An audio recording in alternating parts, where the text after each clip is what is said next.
Good morning everybody and welcome to Kingsbury Water Park. We arrived yesterday at about 1300 hours, which is a reporting time. For those of you that use these sites know that, and there's a reason for that, and I'll explain for those of you that don't go on site very often. Most sites have a policy where you leave at 12, you arrive at 1300 hours. What that does, it gives the opportunity for the wardens to clear the site, get ready for your arrival, and secondly it means there's no cross of vehicles coming in and out of the sites, because on most of the sites that you visit, it's normally a thin track that feeds in to each of the sites. Now, a classic example of this was yesterday. When we arrived, we got here bang on 1300 hours. As we approached down this little windy track, we realised that there was a big queue waiting to turn left into the entrance of Kingsbury Water Park. Sat there for about 10-15 minutes wondering what was going on. It seemed to be going awfully slow, although we know that obviously the warden's got to put people in, take monies, etc, etc. And next thing, what appears coming out of the entrance trying to turn right is a huge 4x4 pulling a 8-wheeled caravan. Clearly no space for him to move out.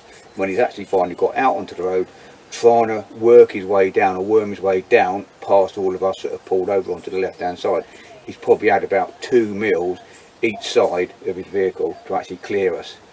Okay, so they're the reasons that these places are put in, or these policies are put in place, these rules and regulations. Get up, get out of bed, get off site, let other people on.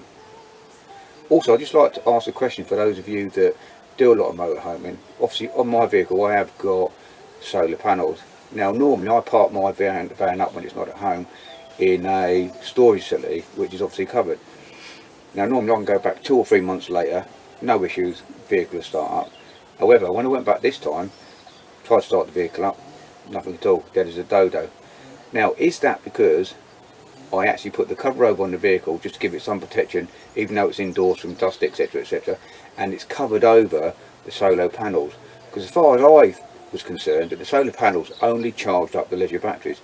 So the question is, do they charge the leisure batteries up and the batteries here for the cab and for the engine?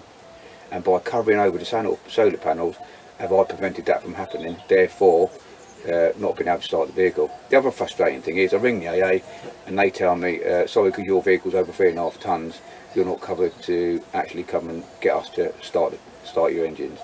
However, they had come out a few months before when I used to park it on site at Whittington Barracks, which is where I work, and it had been left about 3 or 4 months in the snow, okay, and obviously the battery had worn down, but they were happy to come out at that point.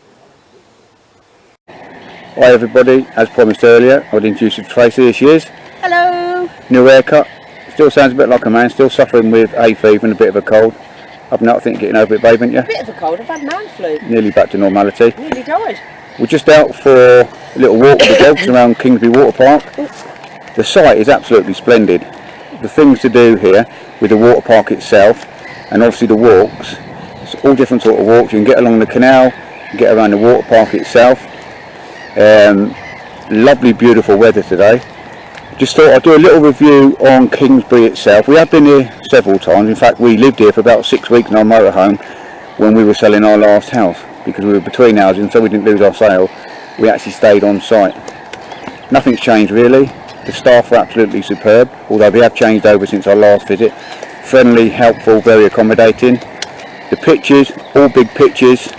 You've got hard standing. I don't think there's any service pitches, but you've got grass pitches as well.